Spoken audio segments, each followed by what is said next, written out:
Alright, this is a test to see if I am in the camera range, and I'm gonna hold my books, and hopefully that's good. Alright, let me check really quick.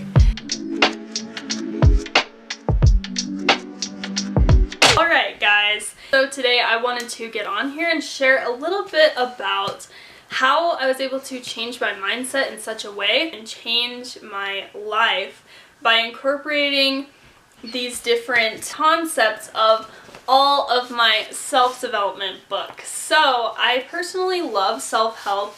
I love just broadening my knowledge and like learning how to be successful, and I truly believe that the best way to do that is by taking advice from people who have been there and been through the struggle and have had to figure out what it takes to be successful. I'm definitely not like a book channel if you've been here before.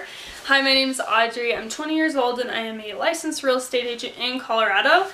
And a lot of these books helped me through the process of like my pre-licensing education and passing my real estate exam, which was one of the hardest things I've ever had to do. I love talking about like strengths and weaknesses and learning from lessons and just figuring out how to be that much better in your day-to-day life. So these are all of my self-development books that I have, with the exception of a few honorable mentions. So I have the book Atomic Habits, but I just lent it to my boyfriend's mom because I just finished reading that one, and I'm currently reading How to Win Friends and Influence People. So far, really love that book, but I haven't finished it yet. So I've read all of these. I want to talk about each one of them, what I liked about them, what I didn't like about them, all that stuff. So here we go.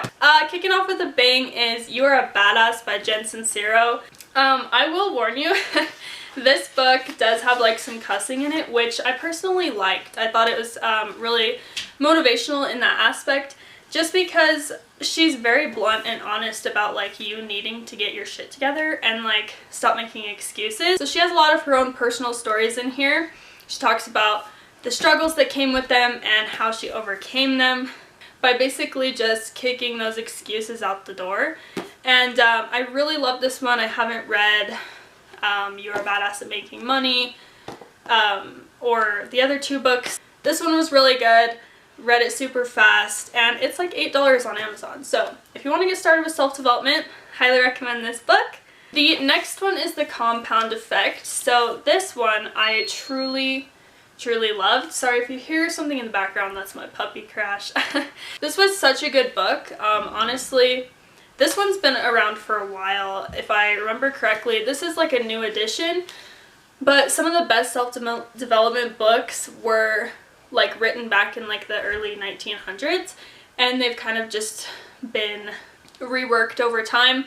Like, I know in this edition they talk a little bit more about like social media and stuff, but I do know that it was originally made in like the 1900s sometime. It talks a little bit about habits, and in comparison to like Atomic Habits, which I'll talk about a little bit too, Atomic Habits was strictly about habits, and I didn't really like that as much. Like, this one kind of touched on habits, but the whole thing wasn't about habits. It basically teaches you like how to be a success every time by implementing a few different things into your everyday life, like starting off the day intentional by like making your bed first, doing things now that will set you up for success later. I really did like this one though. It was a short read, not too complicated, and in comparison to Atomic Habits, I did like this one a lot better.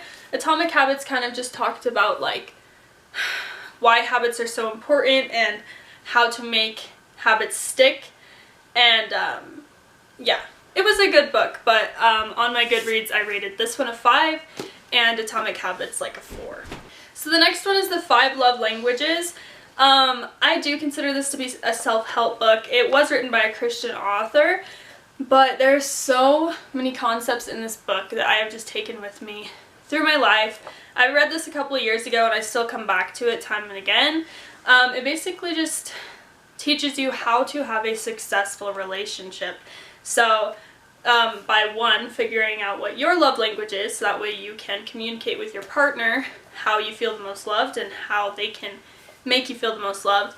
And it also teaches you how to figure out what your partner's love language is, which is so important when it comes to like making a relationship last. This is a really good book, and I truly think that everyone should read it because it's just changed my mindset around relationships so much in that aspect. The next one is The Subtle Art of Not Giving a... This book kind of caught me by surprise. I was expecting like a super positive like book that was like motivational, like you shouldn't care what other people think about you. But this book was so good, and this is when I really started getting into self-development because I would start like highlighting things that I loved or underlining. But basically it's not all about positivity. He basically says positivity. Basically there comes a time where you have to own up to your shit, and with that comes accepting that there's nothing you can do about it. You can't keep making excuses for yourself. You just have to suck it up and deal with it. Just so you get a little bit more of an understanding about the book, this is what part of it says. Improving our lives hinges not on our ability to turn lemons into lemonade, but on learning to better stomach lemons. So basically just dealing with it and sucking it up.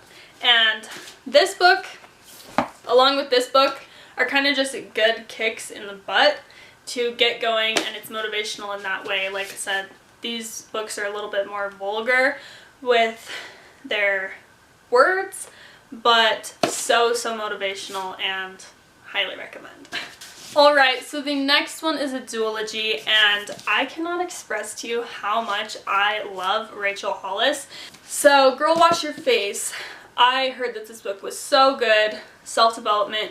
It's kind of like along a storyline, so she talks about her life, a bunch of things that she went through, how she overcame them, and stopped making excuses for herself and just got the work done.